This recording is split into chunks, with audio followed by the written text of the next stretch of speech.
بارك الله لكم وجزاكم الله أحسن الجزاء فعلا على هذه المشاعر. في عندنا مفاجأة كبيرة إخواني. أمير المؤمنين أيضا الله تعالى باسل العزيز يحضر الاستوديو فنقف احتراما له. وعليكم السلام ورحمة الله وبركاته. تفضل. وعليكم السلام ورحمة الله وبركاته. تفضل تفضل. وسهلا ومرحبا.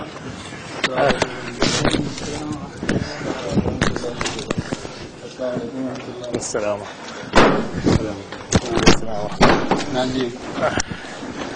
مشاهدينا الكرام، حل ضيف مولانا امير المؤمنين ايده الله تعالى نصر العزيز في هذه المناسبه الكريمه، هذه الحلقات الخاصه في يوبيل الخلافه. نشكره جزيل الشكر على تكرمه وهذه المفاجاه.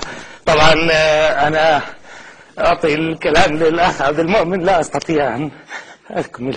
تفضل أستاذ عبد المؤمن. نعم، أمير المؤمنين كان هنا في مادوبة بمناسبة اليوبيل المئوي، ورجوناه أن يشرفنا لأن هذه الحلقة خاصة بالاحتفال المئوي للخلافة، فتكرم علينا جميعا نحن وأنتم بوقت الثمين، وجزاه الله أحسن الجزاء. ان کو کچھ کہہ دوں؟ جی تفضلوا. السلام علیکم ورحمۃ اللہ وبرکاتہ. وعلیکم السلام. تمام اہالیان عرب، آپ پر اللہ تعالیٰ کے بے شمار فضل اور انعامات اور احسانات ہوں، اور آپ کی تعداد جو اس وقت گو دنیا کی نظر میں تھوڑی ہے، لیکن آپ کے دل اس وقت ایک نور سے بھرے ہوئے ہیں، اور مجھے امید ہے کہ یہ تعداد جلدی انشاءاللہ ہزاروں لاکھوں بلکہ کروڑوں میں ہونے والی ہے. اللہ تعالیٰ آپ لوگوں کو اس چیز کی توفیق عطا فرمائے کہ وہ پیغام جو حضرت مسیح موعود علیہ الصلوۃ والسلام لے کر آئے، وہ حقیقی اسلام، وہ حقیقی تعلیم جو حضرت مسیح موعود علیہ الصلوۃ والسلام نے پیش کی، جس کو لے کر حضرت صلی اللہ علیہ وسلم مبعوث ہوئے تھے، جس کو دنیا بھول بیٹھی تھی. آج گو بظاہر اہل عربی جاننے والے اس بات کے دعوے دار ہیں کہ ہم اس زبان کو بولنے والے ہیں جو حضرت صلی اللہ علیہ وسلم کی زبان ہے، اور یقیناً ہمیں بھی اس زبان سے بہت پیار ہے، کیونکہ ہم حضرت صلی اللہ علیہ وسلم کے عاشق صادق کے ماننے والوں میں سے ہیں. ہمیں اللہ تعالیٰ نے وہ ایمان اور عرفان عطا فرمایا ہے جس کو آج دنیا بھول چکی ہے، اور یہ ہمیں حضرت صلی اللہ علیہ وسلم کے عاشق صادق کے ذریعے سے ملا ہے.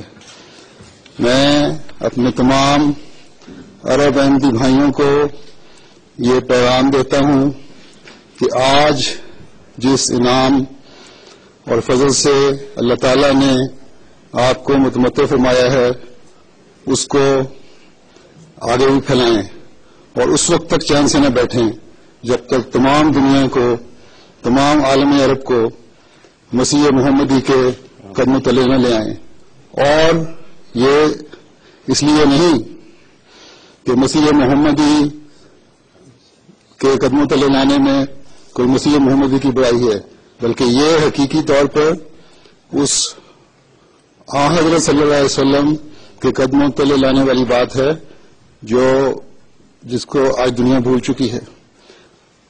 کہنے کو تو ہم مسلمان ہیں، لیکن ہمارے عمل اس بات کی گواہی دیتے ہیں بہت سارے مسلمانوں کی کہ جو تعلیم حضرت صلی اللہ علیہ وسلم لے کر آئے، جو تعلیم ہمیں قرآن کریم نے دی، اس پر عمل ناپید ہے. اور آج جماعت احمدیہ ہی ہے جو اس علم کو اٹھائے ہوئے ہے. اگر ہم نے اپنا کردار ادا نہ کیا تو کل کی آنے والی نسلیں ہمیں کبھی معاف نہیں کریں گی. اللہ تعالی ہمیں توفیق دے کہ ہم اس پیغام کو دنیا کے کناروں تک پہنچانے والے بنیں. آمین.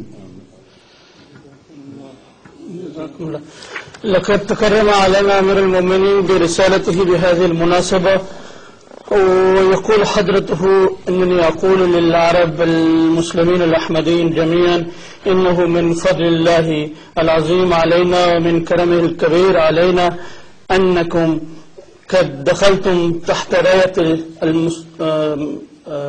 الخادم الصادق للمصطفى صلى الله عليه وسلم سيدنا المسيح الموعود الإمام المهدي عليه الصلاة والسلام. لا شك أن عددكم قليل، ولكنني أعرف أن قلوبكم عامرة بالنور، وأنني على يقين بأنكم رغم قلتكم اليوم سوف تصبحون آلافا بل ملايين بل ملايين الملايين إن شاء الله عن قريب. وأدعو الله تعالى أن يوفقكم أن تبلغوا رسالة المسيح الموعود عليه الصلاة والسلام التي هي الإسلام الحقيقي، الإسلام الذي نسيته الدنيا، الإسلام الذي جاء به المصطفى صلى الله عليه وسلم. فأرجو أن تبلغوا هذه الرسالة إلى العالم. اليوم يدعي الكثيرون بأنهم العرب، بأنهم ينطقون بهذه اللغة العربية وهم أعلم بالإسلام، ولكننا نقول نحن أيضا نحب هذه اللغة العربية لأننا مؤمنون بالعاشق الصادق للمصطفى صلى الله عليه وسلم. وهذا العاشق الصادق هو الذي وهب لنا هذا الإيمان بالمصطفى صلى الله عليه وسلم وهذا الإرفان للمصطفى صلى الله عليه وسلم. فهذا الإرفان والإيمان الذي نسيته الدنيا، فهذا الإيمان قد تيسر لنا عن طريق هذا العاشق الصادق للمصطفى صلى الله عليه وسلم. وإنني أقول لكم أيها العرب رسالتي أن هذه الرسالة، أن هذه الدعوة التي وصلتكم قد تمتعتم بها، لقد تمتعتم بهذا الإنعام والفضل الله، ولكن يجب أن تنشروا هذه الدعوة إلى العالم، ولا تجلسوا مطمئنين إلى أن تجمعوا العالم كله تحت أقدام المسيح الموعود عليه الصلاة والسلام.